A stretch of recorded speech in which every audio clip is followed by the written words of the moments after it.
오늘은 요한복음 17장 1절부터 5절까지 말씀 함께 묵상해 보겠습니다. 오늘 본문의 위치인데요.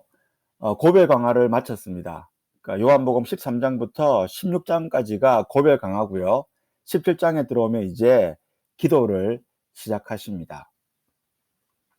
1절인데요. 예수께서 이 말씀을 하시고 눈을 들어 하늘을 우러러 말씀하십니다. 그러니까 기도를 하신 것이죠. 기도의 내용입니다. 아버지요. 이 아버지란 말은 친근한 관계를 의미하죠.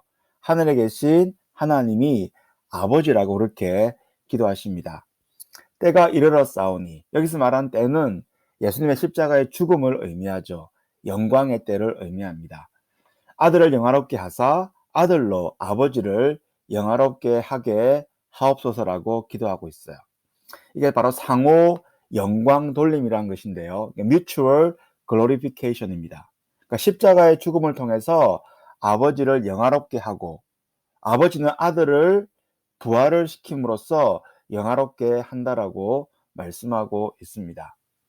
2절입니다. 아버지께서 아들에게 주신 모든 사람에게 영생을 주게 하시려고 만민을 다스리는 권세를 아들에게 주셨다라고 기도하고 있습니다.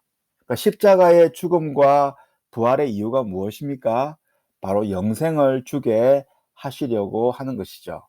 아들에게 주신 권세가 바로 영생을 주실 권세를 말씀합니다. 그렇다면 영생이 뭘까요? 예수님의 죽음과 부활을 통해서 얻어지는 영생이란 무엇일까요? 그 유명한 말씀이 바로 요한복음 17장 3절 말씀이죠. 영생은 곧 유일하신 참 하나님과 그가 보내신 자 예수 그리스도를 아는 것이라고 말씀해요. 여기 보면 영생이 아닌 게 뭘까요?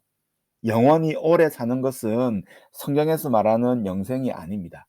단순한 이터널 라이프가 영생이 아닙니다. 영생이 뭡니까? 영생은 아는 것입니다. 근데 요한복음에서 이 아는 것은 믿는 것과 동의어입니다. 그러므로 아는 것은 지적인 알미 아니라 하나님과 교제함을 의미해요. 아는 것이란 말은 믿는 것이고, 그 믿는 것은 바로 하나님과 영적인 교제가 있는 것을 말씀합니다. 누구를 아는 것이죠? 제너럴한 가스를 아는 것이 아닙니다. 예수 그리스도와 그를 통해 계시된 하나님을 아는 것이 바로 성경에서 말하는 영생입니다. 영생이란 뭘까요? 바로 영생은 아는 것이죠. 근데 여기 시제가 보면 현재형입니다. knowing God이죠. 하나님을 아는 것입니다. 예수님을 아는 것입니다. 그러므로 영생은 미래에 누리는 것뿐만 아니라 현재에도 누리는 거예요. 영생은 먼 미래의 일이 아니라 지금 현재 누리는 것입니다. 그러므로 현재는 지옥처럼 사는데 미래의 영생을 누리는 경우는 없습니다. 현재는 죄 가운데 사는데 미래의 영생을 누리는 경우는 없다는 것이죠.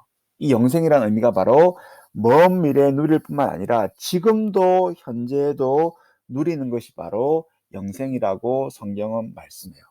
이 아는 것이 바로 현재형이기 때문입니다. 삶의 적용인데요. 오늘 크게 두 가지 적용을 해보겠습니다. 첫 번째는 예수님께서 아버지께 기도하셨어요. 예수님은 고아가 아니기 때문에 아버지가 계시죠. 우리도 마찬가지입니다. 고아가 아니기에 기도할 수 있죠. 하늘 아버지의 도움을 구할 수 있고요. 하늘 아버지와 교제할 수 있습니다. 그러므로 기도는 의무가 아닙니다.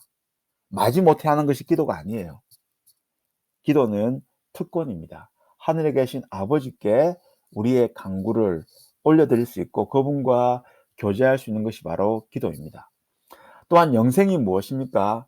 미래적 소망일 뿐만 아니라 현재에 누릴 선물입니다. 예수님과 하나님을 알므로 누릴 수 있는 선물이 바로 영생입니다. 그러므로 먼 미래에 영생을 소망할 뿐만 아니라 지금 현재 영생을 누리는 삶을 사는 우리가 될 수 있도록 기도하는 우리 큐티 시간이 되었으면 좋겠습니다.